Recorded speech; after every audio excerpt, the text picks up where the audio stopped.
Okay, what if I told you that one of the simplest words in the English language is actually, well, incredibly complex? Today, that's what we're diving into. We're going to break down the word simple just to see how much depth can be hiding in plain sight. So that brings us to our central question.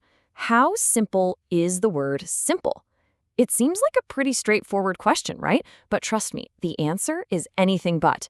This one little word holds layers of meaning and history that really make you rethink what it means for something to be simple at all. To get to the bottom of this, we're going straight to a source that's built for exactly this kind of thing, the Simple English Wiktionary.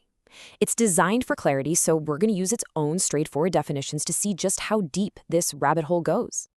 Let's start with the one we all know best, simple, as an adjective. This is how we use the word pretty much every day. But even here, you're going to see there are some really distinct shades of meaning that we ought to unpack.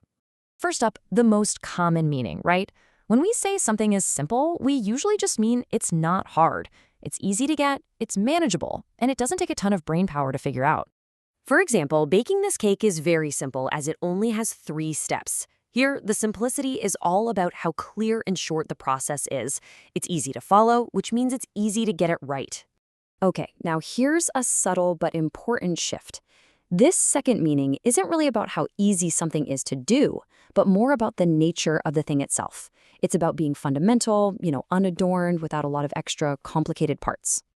Take this sentence. She was poor and only had a simple dress. Here, simple doesn't mean the dress was easy to put on. It means it was plain, it was basic, without any fancy designs. It gives you a sense of something being fundamental, which is a really key part of this word. And here's where it takes a bit of a turn. The word can also carry this negative weight, especially when you use it to describe a person. Calling someone simple can imply they lack intelligence or experience. It's not as common today, and like the source points out, it can definitely be used in a bad way. So just as an adjective, simple sets up this really clear contrast. On one side, you've got words like easy, basic, and plain. And on the complete other side, you have complicated, complex, and sophisticated. That opposition right there is really the key to what it means. All right, so we've got the adjective down, but what if I told you that was only like half the story? The word simple has had some other jobs, playing totally different roles in the English language. It's kind of like it has a secret identity. And that's the question that really opens up this whole new way of looking at it. Most of us just stop at the adjective form and move on, but it turns out the language had some other plans for this word. Get this. I think this is so cool. According to the Wiktionary, simple used to be a noun. It meant a medicine that was made from just a single herb or plant. That little historical fact just shows you how a word's entire job can completely change over time. And it doesn't stop there. Simple can also be a verb. It's an old term related to gathering those single herb medicines, but grammatically it works just like any other verb. He simples, they simpled, she is simpling. It's a completely different function hidden inside the very same word. So we've seen its different jobs. Now let's take a look at its family, because no word just exists all by itself, right? Simple is actually the root of a whole network of related ideas. First, just the anatomy of its sound. It's pronounced simple. That sound is the anchor for all the meanings and forms that we're about to see. And look at this little family tree. From that one root word, simple, you get the adverb simply, the verb simplify, and the noun simplicity.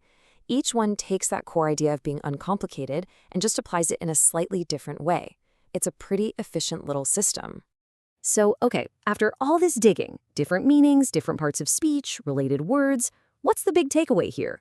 Why does spending all this time on one simple word actually matter? Well, check this out. Simple is one of the 1,000 most common head words in the entire English language. That fact alone tells you how important it is. It's a fundamental building block, which means understanding its full depth is pretty crucial if you want to communicate clearly. And really, this whole deep dive just proves how valuable tools like the Simple English Wiktionary are. Their goal isn't just to make things simple, but to actually reveal that hidden complexity and give us the clarity we need to navigate it. And that leaves us with one last thought to chew on. We've just spent all this time uncovering the layers inside a word that we all thought we knew inside and out. It really makes you wonder, doesn't it? If one simple word has all this going on, what other secrets are just hiding in plain sight in the words we use every single day?